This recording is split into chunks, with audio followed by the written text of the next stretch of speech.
Hello, my name is Nick Dutch, and I'm here to answer a particular inquiry on the subject of chakra meditation. Now, we all want the whole issue of paranormal exploration to be simple. We all want to have some simple, simplistic exercise that we can just do and just get on with that will have a particular result, which is clear cut, works every single time, provides you with just what you're after, and all the rest of that. That's what anyone who gets involved with all this weird heebie-jeebie stuff is actually looking for. Predominantly because people want a particular result that they themselves need in their life. Some people are looking out to try and improve certain skills so they can see whether they can do something bigger and better to solve their financial problems or their health problems or their relationship problems and so on and so forth. Well, let me just very quickly remind you that that's bullshit. Complete bullshit. All we've got is a unempirical, investigative, experimental art form. Alright, that's what we've got to go by. That's what we have to rely upon. It is the unempirical definition of magic, not the science and art of change in conformity with the will definition of magic. However, it is important to try and apply scientific thought and reasoning to what you have experienced. That's why disproving or disbelieving or doubting your own experiences can have some kind of intellectual benefit at times. Okay?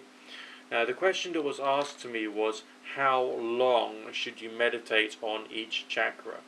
Now, taking into account that, first and foremost, beyond anything, alright, this is a meditation exercise. So basically what you need to do is you need to already be quite good at doing meditation.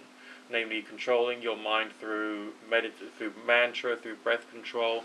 Of course, I do an awful lot of self-training with a mind machine, a strobe light device, and there's other tools and techniques which I have at my disposal for self-training. Next, you need to have spent a fair bit of time improving your visualization ability and learning different types and different levels of visualization, because it's like visualizing to the point whereby you can feel something, okay? And then you need to develop some kind of like two-way sensitivity, so you're not just visualizing something out there and then you're thinking like the moment you visualized it, then essentially whatever it is that you're trying to achieve will happen. Alright, it's not quite that clear cut when you're dealing with your body, especially because it's a psychosomatic interconnection between your mind and your body. You're trying to feel the presence of your body using just your mind, trying to feel the state of your body using just your mind. You're trying to explore where the chakras are using just your mind, alright, so that you can then attempt to manipulate them using breath control, using the visualization aspect, and also visualizing energy coming into your body and moving out of your body in depending upon what you're trying to achieve. Again, I strongly recommend the model of spiritual healing energy and auras as mentioned by Barbara Ann Brennan in Hands of Light and Light Emerging and whatever the heck the rest of her books were called, okay? She's a great author. One caution with her is that she's also trying to sell her own self-developmental and spiritual healing courses, which I don't necessarily think are totally necessary, depending of course upon what you're trying to achieve. Now, if you're, let's say, going to the heart chakra, the green bit, which is the green sphere, which is in the middle of your chest area, probably about, in my case, 1, 2, 3, 4 or 5 finger widths above where the ribs start to divide. That's about where I feel the presence of the heart chakra, roughly, on my skeleton anyway. Okay, sometimes you feel it a bit higher, depending upon, I suppose, your own anatomy. Let's say you're in meditation, you're lying on your bed or you're seated on a chair, you're in very deep meditation, you're just working with visualization, and you're trying to visualize, let's say, either the cones of light coming out of that point, out of the front of the body and the back of the body, spinning clockwise as seen from outside of the body, as again mentioned by Barbara Ann Brennan. And you're trying to hold the visualization of both cones of light, spinning properly. You can't quite get it right for some reason. Let's say the color's a bit too dark, or there's some blotchy patches, or there's some mistiness or murkiness, or the green is not pure enough, okay?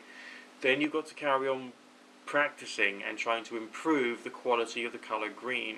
You've got to carry on improving the structure of the cones, and you carry on building it up and trying to get it as good as you can. So, as far as how long is it supposed to take, do you realistically think you can achieve it in a matter of seconds when you're doing this in a biofeedback way? You're trying to sense the heart chakra itself, trying to sense how the heart chakra feels, okay, and you're trying to adjust it using your own power of visualization and breath control. No, it's not going to happen in 2 seconds, is it? Okay, it's not going to. You take a bit of time over it, maybe a few minutes, 20 minutes even. You know, it depends upon what you're trying to achieve. Just a few minutes done each day will probably have an accumulative effect, one could say, and eventually you can start to visualize your chakras being clearer, brighter, better. And that's essentially what, you know, when that happens, then you know you're on the right track. Or at least that's what it seems to be. I mean, clear-cut, hard and fast knowledge is very difficult to have when you're dealing with a subject like this. But as far as how long does a chakra meditation take, it depends upon how you're trying to clean and purify that particular chakra. Okay? So you might want to take, let's say, 70 minutes. Yep, that long. Then you can spend 10 minutes on each chakra. Okay? Or you can take 45 minutes. And you can spend 5 minutes on each chakra. Alright, now that would be 35 minutes, wouldn't it? Yeah, okay, whatever.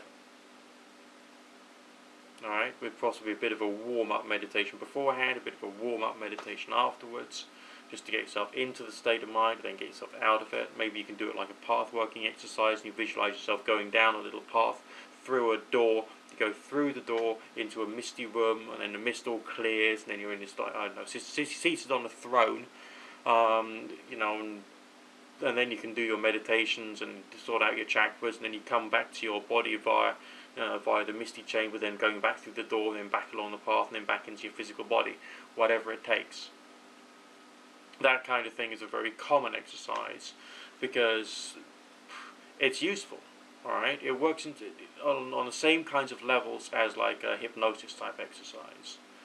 But instead of having someone sitting beside you sort of saying, when I count from 5 to 0, you will enter into a trance, what you're doing is just saying, I'm practicing my visualization.